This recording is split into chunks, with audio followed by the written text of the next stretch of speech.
Okay. Q&A. All right, we're now recording. Thanks, everyone. Good morning. Welcome to the Audit Committee meeting. We do have a number of apologies. Councillor Flynn, Robert Clark and Sarah Lacey. This is our first meeting under new management, as it were. So Gail, I think we all know Gail from a previous post, but Gail is now here as Chief Officer. And Marie is joining us for the first time as Chief Finance Officer. So welcome, Marie. I can just about see you in the background there. So are there any declarations of interest in relation to any of today's items? Nope, not seeing anything. Can we move then to the minute of our last meeting, which was back on the 1st of March? Run through for accuracy. Is there anything in what in the pack is page 4, 5, 6, 7 and 8? Okay, we're happy to agree those as an accurate record. I didn't have any matters arising that would come up elsewhere on today's agenda. Did anyone else have anything they want to raise at this stage? Nope. Okay, we'll move on to item 4 then, which is the strategic risk register. Marie, you're going to take us through this? Yeah, thanks. Thanks, Chair. This paper, we're asking the committee to consider and comment on the high-level summary of the strategic risk register presented at section 4.1, and also to consider and comment on the detailed strategic risk register. This report provides an update on the strategic risk register. No new risks have been added to the register since the last report was presented to Audit Committee in March. There are currently 9 live risks recorded. 2 are considered to be very high risk, being primary care sustainability and financial sustainability, which was increased at the last reporting cycle from high to very high, with a further 6 assessed as high risk and 1 as medium.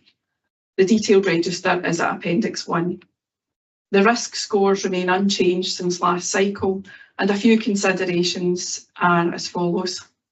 For financial sustainability risk number 1, the level of savings of a non-recurring nature being utilised to balance the 24/5 budget at 4.090 million, and the level of savings which are RAG rated red being 7.1 million, including 6.248 million in relation to set-aside budget for large hospital services are of particular note and present a risk on an ongoing basis.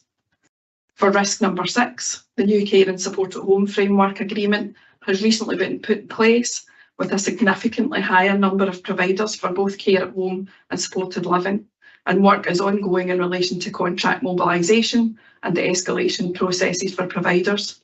Most of these processes are now firmed up, and we're just awaiting final agreement with relevant stakeholders.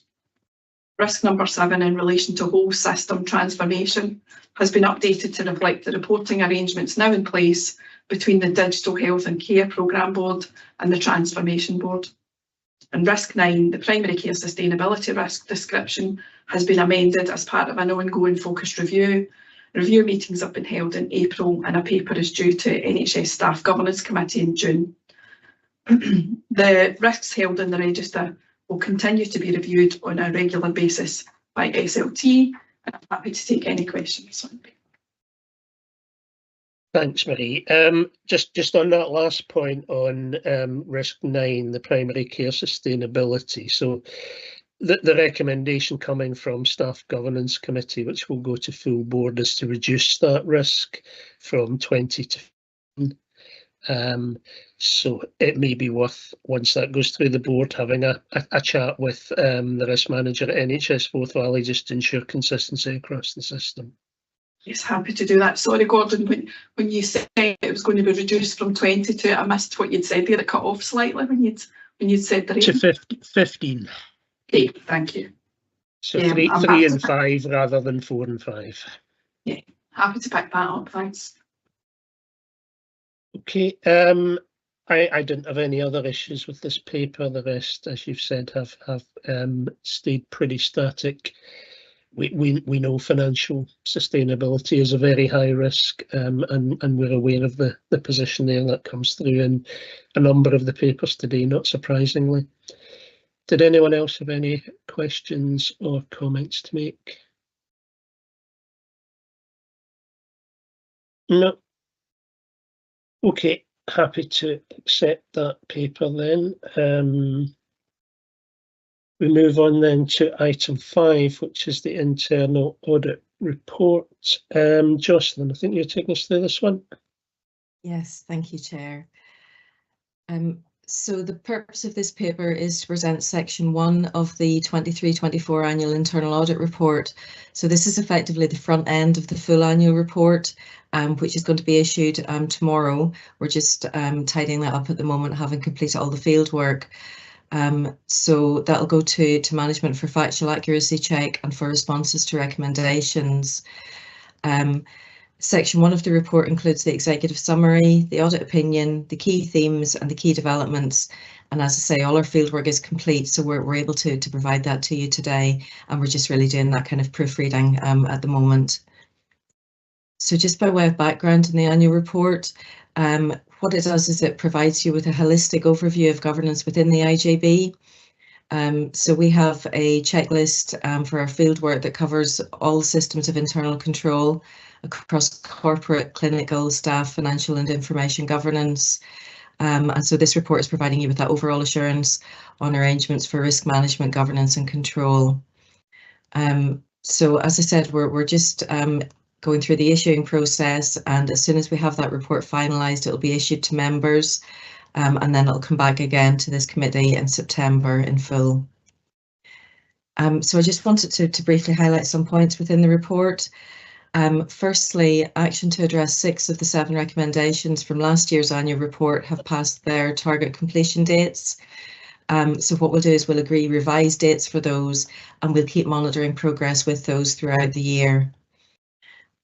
I think it's fair to say that many of the themes and the findings from our previous annual reports, really particularly in relation to monitoring delivery of strategy and transformation, as well as the flow of assurances over risks, remain relevant. So really I'm saying that there are some fundamental issues that do remain. What we have recommended is that these are collated and prioritised into a plan so that they can be addressed systematically.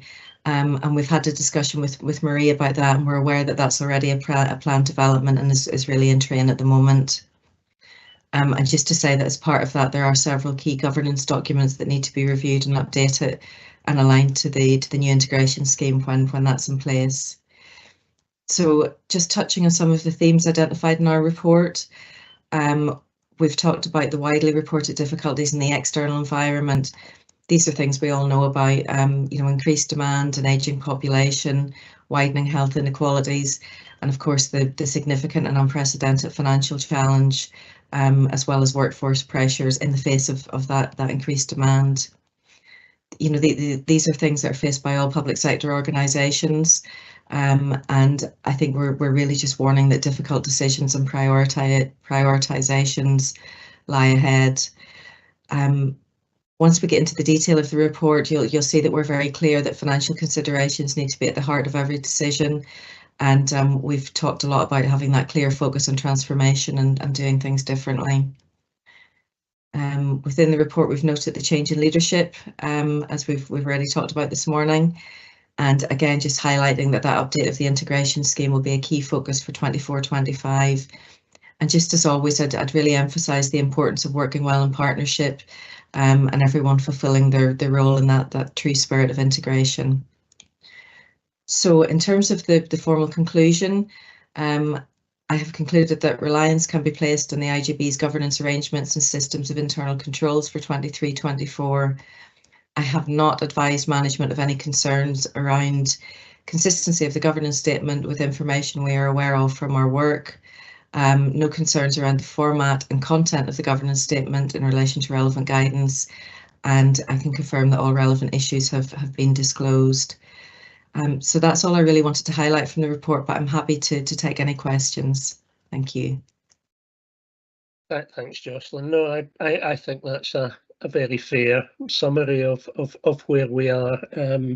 Fundamentally, things are sound, but there are a number of issues there that will need to be addressed over the next year, and I think quite a number of them will come out of the review of the integration scheme, as you've mentioned.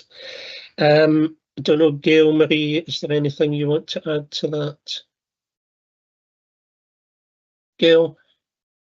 Yeah, just to confirm, also feel that it's quite a fair summary, and certainly in terms of that focus on transformation and financial sustainability and having clear deliverable plans will be a key priority. It is a key priority for myself and Marie and the senior management team going forward. So that will become more clear to IJB and reported to IJB in due course. There's a lot of planning work going on at the moment. Okay, that's helpful. Thank you, Gail. Okay, happy then to note this report and that the full report will come back to committee in September. Thank you, Jocelyn. Back onto the main pack then. Item 6, the annual audit plan, Marie. Yeah, thank you. So the committee has been requested to note the contents of this report. This is the second year of a 5-year appointment for Audit Scotland as our external auditor for the IJB. The plan is attached to Appendix 1 and sets out the planned approach to the audit of the IJB's annual accounts for 23-24 financial year, and also for the wider value aspects for the audit. The main aims of the planned audit work are set out in section 4.2, including audit of the annual accounts themselves, and the management commentary, the governance statement and the remuneration report contained within the accounts. They also consider wider scope areas such as financial sustainability and leadership and governance, best value and the annual performance report. Page 11 of the audit plan sets out the timeline, and I want to highlight the expected dates noted by Audit Scotland for completion of the audit work and sign-off. They've intimated to the interim CFO that their work is planned to be completed by the 15th of November 2024. This is later than the normal guideline dates of 30th of September, but prior to my arrival, the interim CFO met with Audit Scotland to express concern around the dates, but in view of the extensive work that they have to be completed, they've confirmed that this timeline can't be updated at this time, and they have notified and confirmed that to us in writing. So it was just to note that. Finally, as noted at 5.1, the agreed audit fee for 23-24 audit work is £33,360. Thanks, I'm happy to take any questions, and I know Pauline's here as well if there's anything arises from the paper. Thanks, Marie. Pauline, anything you want to add to that? Thank you. Just to say at the outset, that the plan before you today is obviously coming much later than we would expect it to be. Our desire would have been for it to come to you in your March meeting. However, as was alluded to there, there were a number of discussions between the audit team and the interim CFO around the proposed timetable for this year, recognising that it is significantly later than it was last year. So we were not able to agree the timetable in advance of papers being issued for the March committee, which is why it's coming to you in June, which is obviously not ideal given we're far past the year end. You'll see as the papers with the plan, a number of letters. So a letter from myself as the appointed auditor to Mark Fairley, and also a letter representing Audit Scotland's view from the Executive Director of Audit Services that just essentially outlines the process of prioritisation that we have put in place this year in order for us to bring our timetables back to something resembling the pre-COVID timetables, which I think we would agree that we're all keen to do.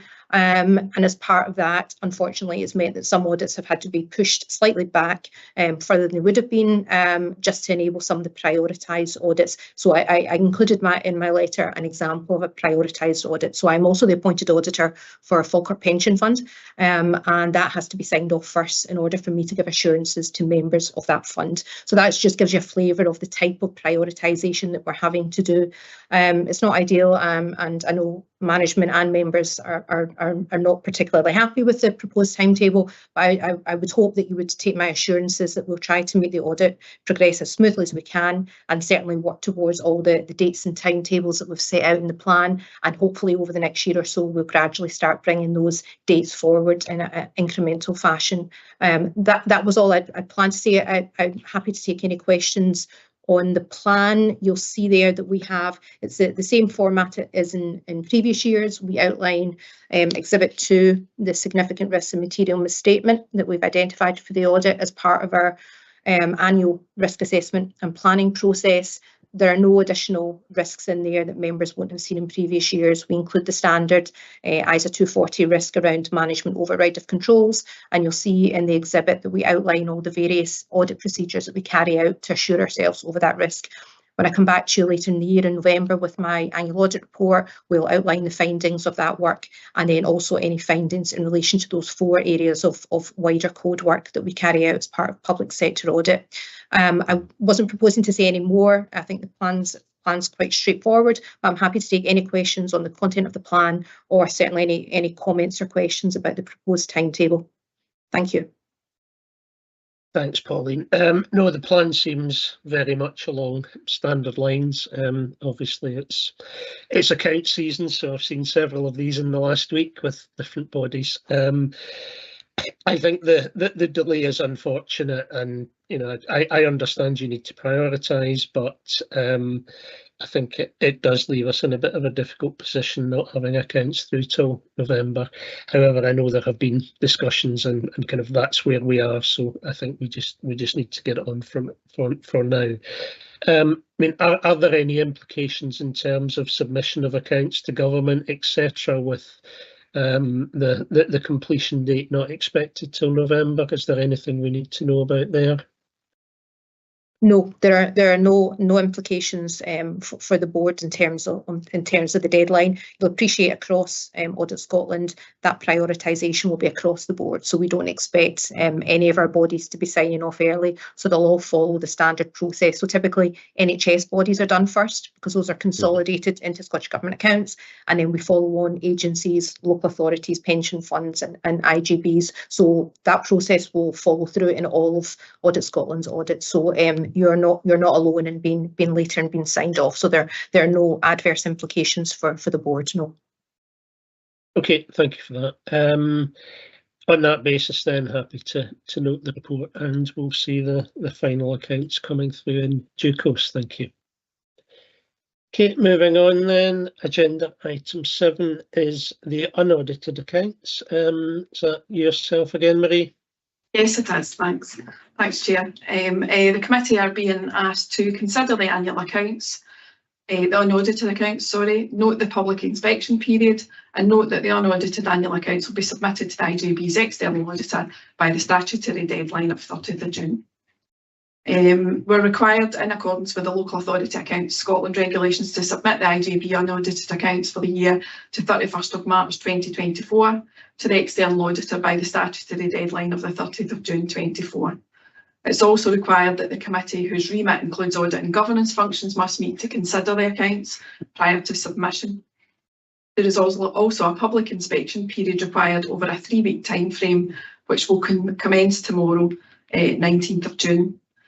I would ask the committee to note that a few typographical errors have been fixed in the annual governance section, and I've also asked Jim to share on screen on final review of the accounts document that's been circulated. There are 3 sentences which I've updated just to give a bit of an update around work in the improvements section of the annual governance statement.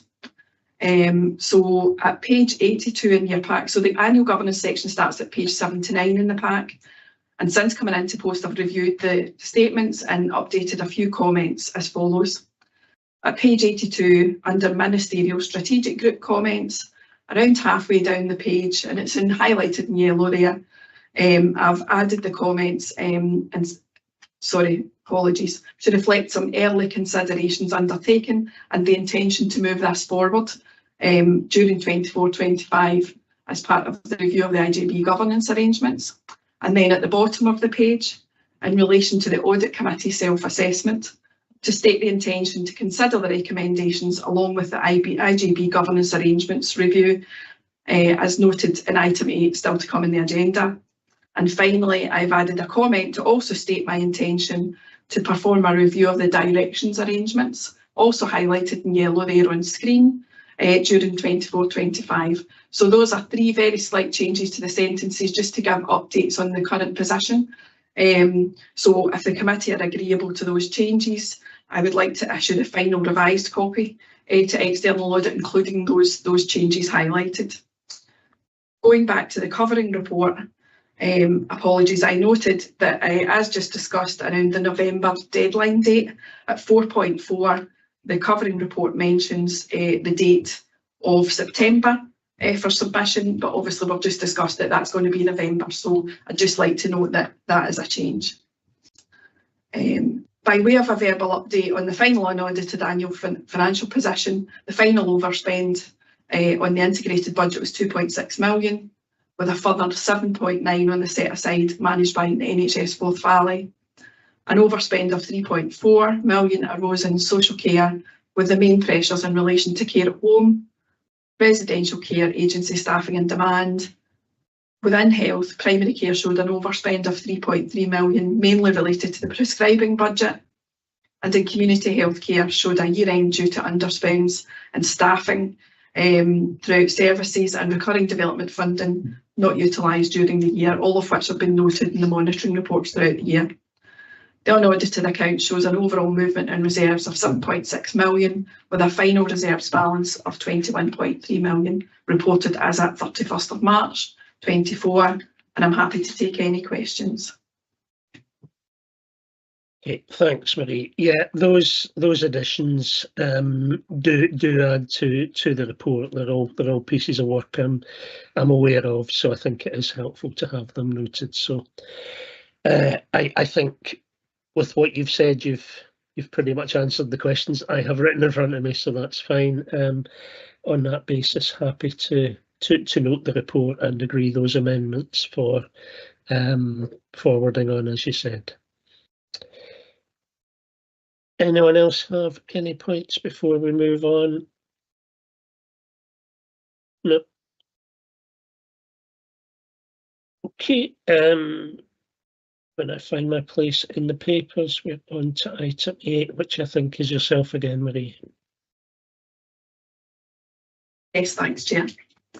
So this is the Audit Committee Annual Assurance Statement. The committee are being asked,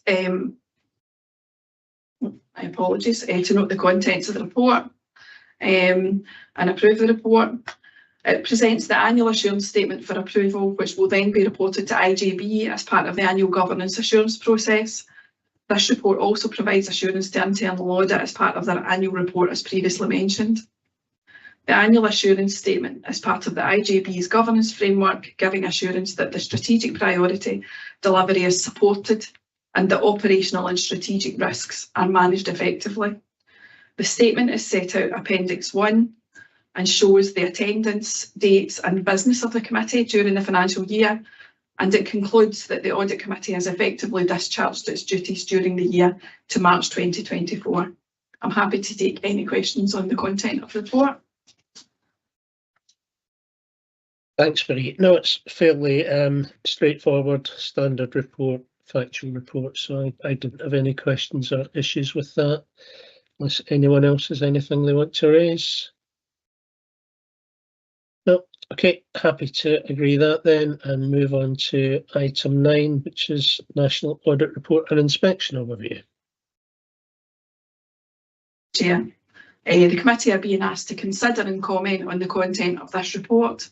The report, being a standing item, gives an overview of the national audit, scrutiny and inspection reports published since the March Audit Committee, and to allow members to highlight if they deem that more detailed consideration of any of these items is required. The national reports are noted at section 4. NHS in Scotland 2023, setting out the financial challenges faced by health boards. NHS Forth Valley Annual Audit 22-23, published by Audit Scotland, showing that Forth Valley continue to have effective budget setting and monitoring arrangements in place, achieving financial balance in 22-23. and had unadjusted annual accounts. Also consistent with other areas, the reliance on non-recurring savings was highlighted as unsustainable. It also makes reference to the escalation process, which has been responded to positively by the board. The best value audit for Falkirk Council, which highlights substantial improvements since the previous report in 2022, and acknowledging that there is more work to do. It naturally highlights the significant financial challenges faced by the council and the challenges it will face in making recurring savings. It also notes improvement in collaborative leadership and performance reporting. Inspection reports are noted at section 5 and notes that these will all be reported to the Clinical and Care Governance Committee on the 21st of June, shortly after the date. I don't propose to get into any detail on these reports. The links are in the agenda if there are any questions, and I'm happy to take any questions on that report. Thanks. Thanks. No, I've seen all of those main reports elsewhere, and yeah, we all know the financial position that we're in across the public sector, so there weren't any real surprises. Although the Audit Scotland report is somewhat frightening in terms of the kind of future projections. We know there are substantial savings to be made, or sorry, efficiencies. I must get my terminology right. We don't have savings anymore. It is a very large proportion of the budget that needs to be cut, and I think when we all read it, we all have the feeling of, this isn't the first set of savings or cuts. We're cutting on a position that has been pared back over many years, so there are going to be real difficulties, I think, in balancing budgets this year. Unfortunately, that's where we are right now. I don't know if there's anything you want to add to that, Pauline. No, nothing. Just to highlight that as part of our annual audit, we'll report on, for example, financial sustainability in our annual audit report, and it will bring in all those contextual issues that you've mentioned there. Okay, thank you. Okay, on that basis, happy to note the report and move on then. So item 10 is the governance statement improvement actions. Marie. Thank you. Committee are being asked to note the progress report on the improvement actions for the governance statement. So this report provides an update on implementation of governance statement actions identified through the annual governance statement and internal and external audit recommendations, and Appendix 1 gives a RAG status for each. Audit Committee previously agreed that regular updates should be provided as a standing item, and there are 3 broad categories for improvement: progress with integration scheme and MSG self-assessment. Since the previous committee, the NHS Chief Executive and the Chief Executive of Falkirk, Clip Manager and Stirling Councils have agreed to review the integration scheme together. This is being progressed with external support, and the project team have met and drafted a timeline for agreement, resulting in the RAG status being updated to amber to reflect progress. And I know those meetings are ongoing and progress is being made, having attended a finance subcommittee as recently as yesterday. Audit Committee self-assessment is the next item. You will note that there has been an agenda item added in relation to this item, and Appendix 1 has been updated accordingly to note that work has happened, and that there will be recommendations coming back to the Audit Committee. Other internal and external audit reviews, I wouldn't propose to go through each in detail unless you would like me to go into any detail at all, but I'm happy to take any questions on that report as well. Thanks. Yeah, I mean, I'm aware of the review of the integration scheme, obviously, and a number of things fall out of that. There are a substantial number of actions that are still in progress, so we will need to make sure over the next year that we do keep on top of them and do deliver, because some of them have been around for quite a while. But I'm content that there are plans in place to achieve those. So I think that's fair enough. Yeah, yes. Happy to agree with that then, unless anyone else wants to come in. No. Okay, item 11 then, strategic risk management performance report. Thank you, Chair. Committee are being asked to approve the Strategic Risk Management Performance Report for the year to March 24. This report is to present the IJB Strategic Risk Management Performance Report for the period April 23 to March 2024 to provide assurance on the adequacy and effectiveness of risk management arrangements in place during that period, including an update on the IJB Risk Management Action Plan agreed by the IJB in June 2023. The report is attached as Appendix 1 and it includes the following. At Appendix 1.1, the HSCP Risk and Assurance Reporting Framework. The report draws on the most recent HSCP reports in relation to the items noted to Falkirk IJB, NHS Forth Valley and Falkirk Council, and notes that the IJB risk strategy is broadly aligned to the NHS Forth Valley risk strategy for consistency across integrated teams. Appendix 1.2, the key sources of assurance. The IJB's annual governance statement has been considered today as part of the annual accounts, noting reasonable assurance of the internal control environment. Appendix 1.3, summary of the IJB and partners' strategic risks. Risk registers are scrutinised by the HSCP and partners leadership teams and audit committees at least quarterly, with no new or deleted items during 23-24. Horizon scanning of emerging risks and challenges was included in reviews of IJB strategies, including the financial plan and the risk action plan, with improving risk considerations noted. And Appendix 1.4, risk management action plan. Substantial progress has been made on some areas, with others showing no progress to date or delays. SLT will require to agree revised timescales for completion of the remaining actions with support from partners risk advisors. And I'm happy to take any questions on that one as well. Okay, thanks, Marie. Yeah, on Appendix 1.4 number 4, the status of deep dive timetable is given as read, although it does say deep dives completed and presented September to December 24.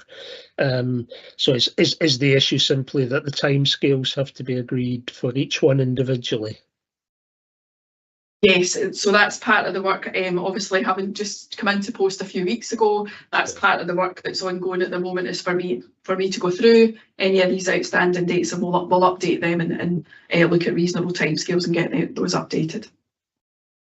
Okay, so can we have an update then to September meeting on progress there? That would be good. Yeah, absolutely, that's fine. Okay, that was the key issue I had on the report. The rest, there is progress being made, and again, we come back to some of the issues around the integration scheme, etc., that we've talked about. So I'm happy to approve this unless anyone has any other comments. No. Okay. Item 12 then is internal audit self-assessment. Thank you. This report, Chair, is for noting and to note the intention to review the recommendations and bring a report back to the September committee. Internal audit carried out a review of the self-assessment checklist as required by SIPFA guidance for audit committees. As I mentioned at item 10 previously, the progress of this review addresses some of the outstanding items in the governance statement improvement actions. The findings and recommendations are attached to Appendix 1 to the report. The review considered the areas set out at section 3.2 in the covering report. The audit committee members are suitably qualified and trained with evaluation in place for the committee and its members. Terms of reference clearly outline the roles and responsibilities and reporting arrangements. That an annual work plan is in place. That processes for tracking and reporting decisions. That regular self-assessments are carried out and actioned on. A few of the more notable recommendations relate to membership of the audit committee, the terms of reference and associated wording, and comments in regard to the annual governance statement and annual assurance statements. The conclusion set at 4.1 sets out the intention to review the findings and recommendations as part of the IJB development session towards the end of August, and to bring back a highlight report to the next audit committee with a fuller update to follow thereafter. I'm happy to take any questions. Thanks, Marie. Yeah, there are quite a number of recommendations. most of which are things we have kind of discussed from time to time, although not taken action on. So it will be good to get movement on these, as you say. Jocelyn? Yes, thanks, Chair. It was just really a comment. I think for me, some of these things are kind of housekeeping things that will be quite easy to sort out. I think for me, the important thing is the membership of this committee and making sure that, we're getting sufficient challenge and scrutiny through the committee.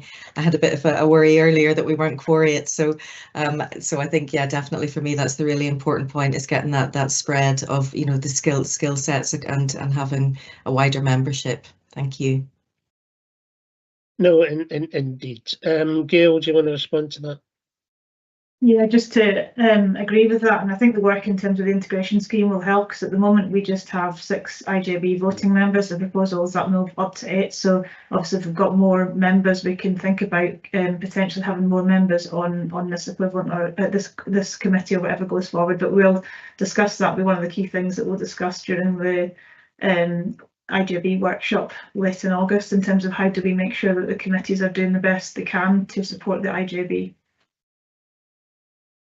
Yeah, I mean, it certainly is an issue, and I know that the small number of voting members has been the cause of this. But it's always struck me as odd to have a committee of 2 voting members, which, I mean, in itself effectively means the chair has absolute control, because in a tied situation of the casting vote anyway. But to have a quorum of 1 member just seems really odd for a committee. But as you say, that's one we will come back to. And there are a number of issues around the terms of reference, which again will fall out of the review of the integration scheme. So I think this is a good piece of work, and will bring a number of issues hopefully to conclusion once we've had that wider discussion. So on that basis, I'm happy to note the report for now. And move on to item 13, which is the internal audit of strategic plan. Excuse me just for 1 second. My notice disappeared on this one. Yeah. I'm just going to get it up in front of my screen here, sorry. It's obviously still sitting in the printer, my apologies.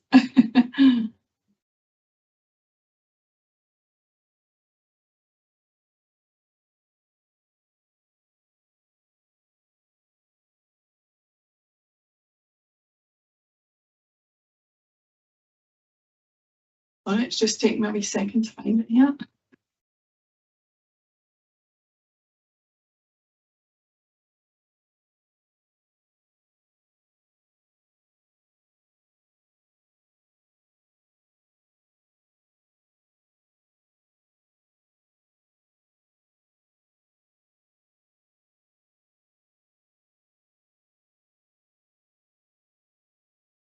Chair.